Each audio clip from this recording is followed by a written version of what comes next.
In this video, we will explain how to create a slip stitch. With the crochet hook's head facing towards us, insert the crochet hook into the next stitch position. Now there are 3 loops on the crochet hook. Place the crochet hook under the working yarn, with the hook head facing towards us. Wrap the crochet hook around to the back of the working yarn. Press down on the working yarn. Rotate the crochet hook. Hook the working yarn.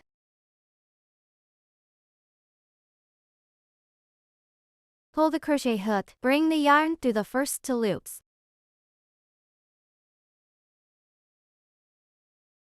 A loop is formed on the crochet hook. Continue to pull the newly formed loop through the original loop on the crochet hook. This forms a slip stitch. A new loop is formed on the crochet hook. A slip stitch is done. Push the loop to the back of the crochet hook.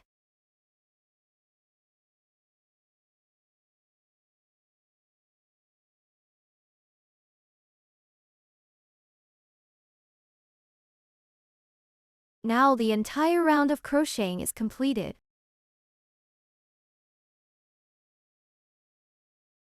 Here you can see a horizontal V shape. Here is a vertical V shape. This horizontal V shape is the slip stitch from the previous round. This vertical V shape is the chain stitch of this round.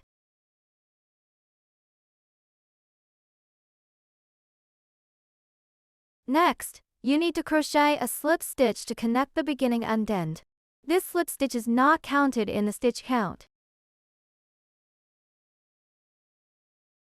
We can see that this slip stitch looks very tight. Not particularly obvious.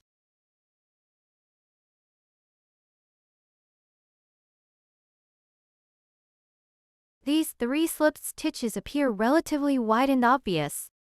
This is because we did not tighten the slip stitch during the process. Therefore, the slip stitch must be tightened.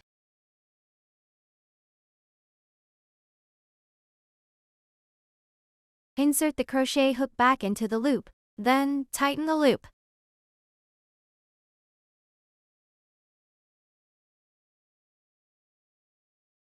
A crochet hook needs to pass through the 2 strands of the V shape where the stitch marker is placed.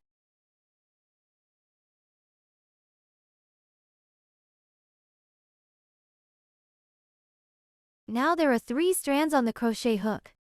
Wrap the crochet hook around the back of the working yarn. Press down on the working yarn. Hook the working yarn. Pull the yarn through the first 2 strands on the crochet hook. Now there are 2 loops on the crochet hook.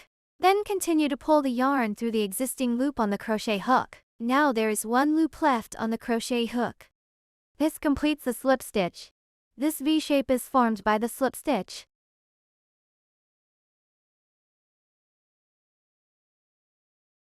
Tighten this V shape.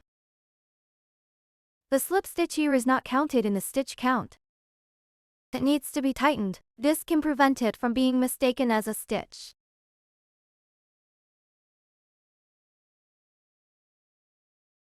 We can use the index finger to press down on the loop on the crochet hook. Then move diagonally upwards. Pull the loop on the crochet hook. Now you will notice that this V shape has become smaller. And there is a noticeable difference from the V shape next to it. Then pull the working yarn to reduce the loop on the crochet hook. This way you can continue crocheting the next round. Make sure to tighten the slip stitch. This can prevent the stitch formed by the slip stitch from being too wide, and to prevent the V shape formed by the slip stitch from being mistaken as a stitch. This can avoid errors in the crocheting process.